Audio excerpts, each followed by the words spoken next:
Hello, this is the final section of the America module. How did the lives of Americans change between 1877 and 1900? So in this section, we'll consider in turn how the lives of the Indians change in this time period, how the lives of African Americans change, and as well as overwhelmingly white people in the large cities and in terms of big business.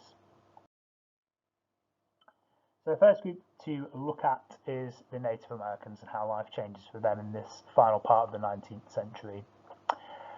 So at the end of the last section, we talked about the Great Sioux War and the defeat of the Sioux in that. Many Plains Indians were forced onto reservations as a result.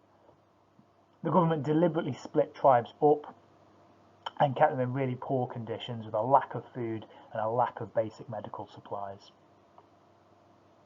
Furthermore, for the Indians, their way of life came under huge threat because of the destruction of the buffalo, overhunting of the buffalo, including from settlers on the plains who realised that there was money to be made by hunting buffalo and selling the meat, meant that the buffalo population is almost entirely wiped out on the plains, making the Plains Indians' nomadic way of life very, very difficult now.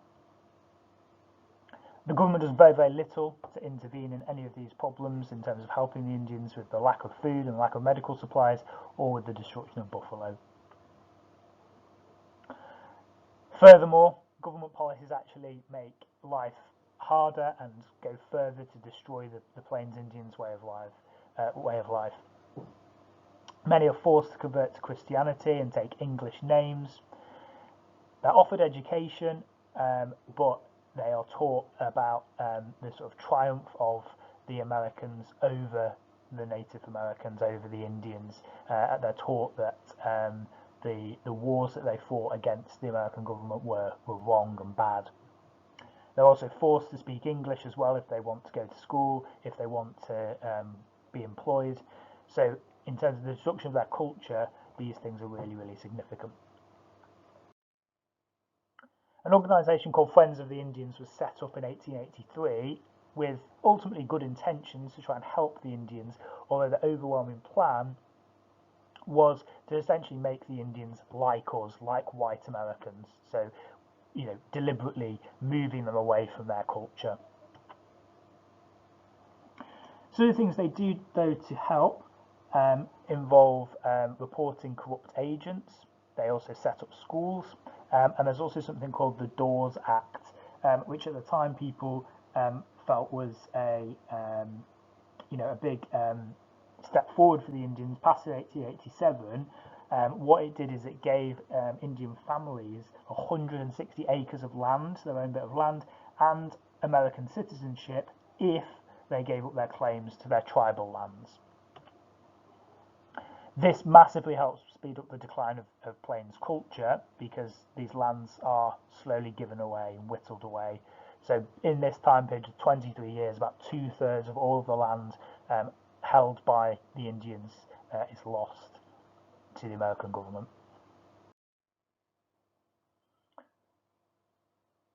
So with the complete threat and imminent destruction really of their way of life, some of the Plains Indians turned to something called the Ghost Dance. This is the type of religious movement which was set up in the 1890s, led by a man called Wovoka. They believed that by doing this dance, these particular types of actions and praying, that this would restore the Indians' fortunes, would return the buffalo and return their ancestral lands to them. The government distrusted this and was very, very suspicious. They saw it as a threat, and as a result, as a consequence, they sent the army in to stop the ghost dancers. Many of the ghost dancers, realizing what's happening, fled, ran away. Some of the remaining ones were tracked down at a place called Wounded Knee, where over 250 Indians were killed. In 1891, 4,000 remaining ghost dancers surrendered. And this is significant because this is kind of like the final attempt at any kind of resistance now from the Indians against the US government. Okay, second group to look at is African Americans and how their lives change in this time period. So different things are happening in different parts of America in the end of the 19th century. In the South, life is very, very difficult still for African American people. Economically, because of the collapse of the cotton industry after the Civil War, so employment and the growth and the value of cotton falls dramatically. Racist employment practices continue. It makes it very, very difficult for African American people to get jobs if they're fighting or competing against white people, and if they do get those jobs, they're paid less. And many African Americans remain sharecroppers, so essentially they're dependent on selling crops that they grow on other people's lands, something that's always going to trap them in sort of low income, kind of a low income system. In the North, lots of African American people move there, they migrate there. However, it's the same story in the workplace. Again, they're overlooked for jobs and work if they're competing against white people. They're paid less, treated worse. Housing is really, really poor as well, and they tend to end up living in black-only areas of the cities that they move to. So the worst parts with the poorest housing tends to be where the only place African Americans can live. In the West, well, a slightly better picture for African Americans. The Homestead Act gives them land. They're eligible to claim that as well, that portion of land. Some African Americans are led westwards, particularly to Kansas, by this man who's on the screen now, Benjamin Singleton. These people became known as the Exodusters. So these are people who leave the South, arrive in the West to start a new life. There's also an expansion of education and the role of particular African Americans in improving or attempting to improve the lives of African Americans. So Booker T. Washington is a good example. He pays for or sets up schools and business schools and gives out business loans to African American people. We also get people like Ida Wells writing about the discrimination and problems that African American people still experience, so quite influential articles, as well as celebrating some of the achievements of African American people.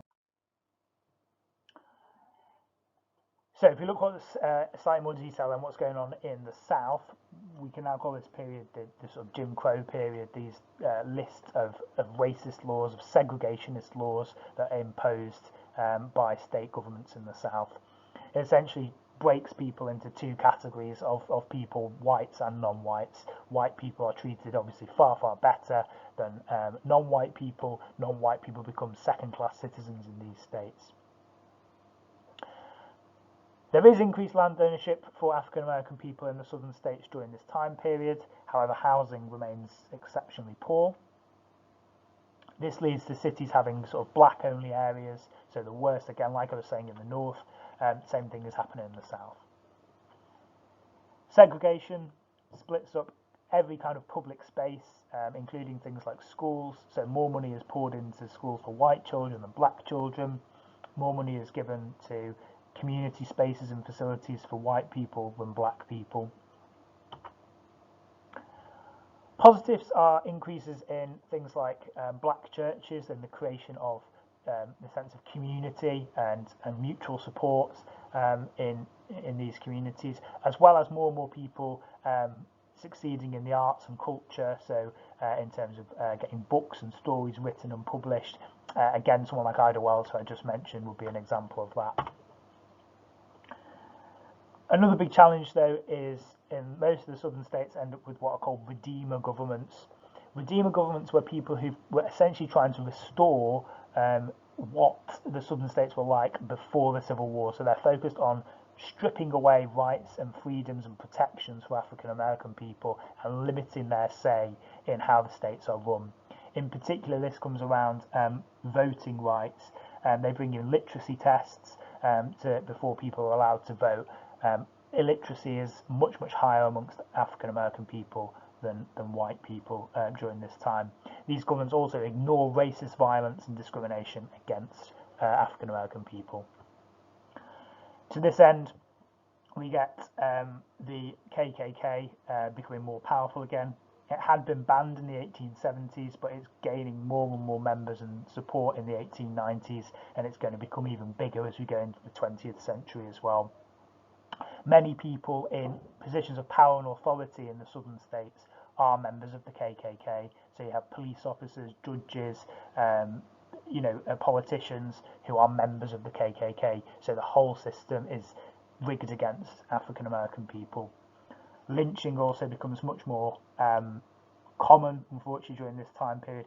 In the year 1892, 161 African Americans were lynched by white mobs in the southern states. So it's sort of almost random attacks and racist violence against these people, the public murder of these people. However, despite all of these efforts and attempts, there is still no return of slavery, and these states are never able to remove full voting rights or fully remove voting rights from African American people. They're always allowed to vote in presidential elections.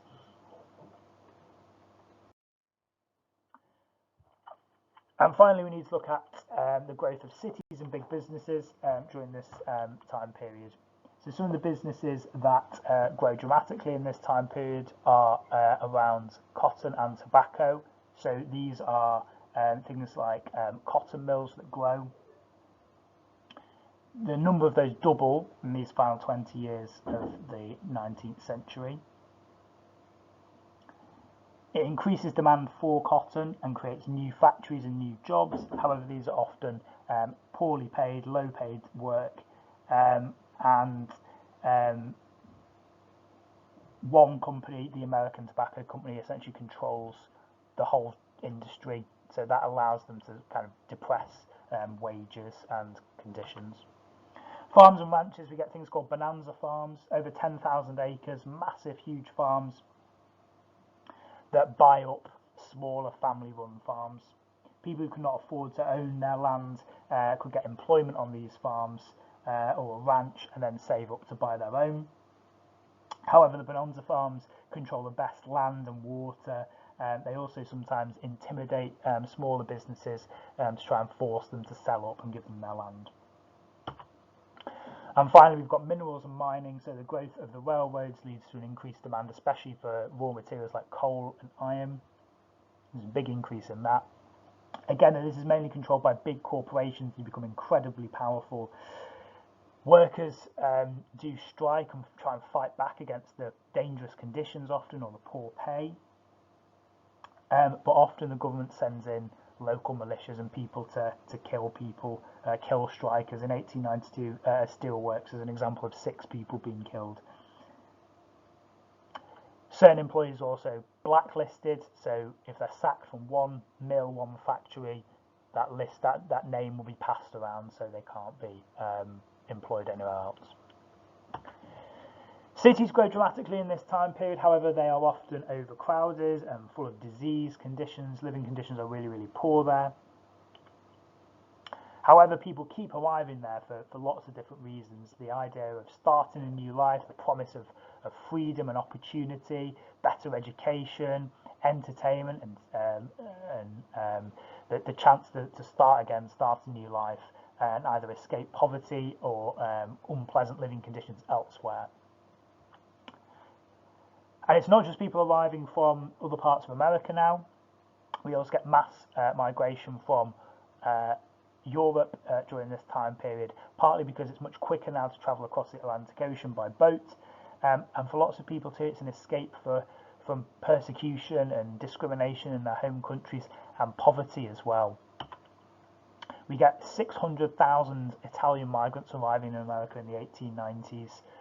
These immigrants have to pass a special language test and a medical in order to be allowed in, but America very much is becoming a nation of migrants now in the last part of the 19th century. Despite this, though, their experience wasn't always a positive one. There's often anti-immigrant violence in the cities. Their living conditions are terrible. And even in some places, there's racist laws to discourage certain types of migrants arriving there.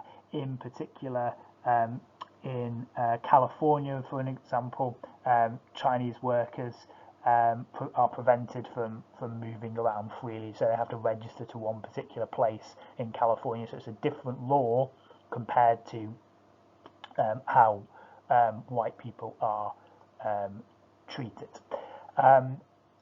Okay, so that's all 5 sections of the America module. There is also a video that Miss Duffy made all about how to answer the questions.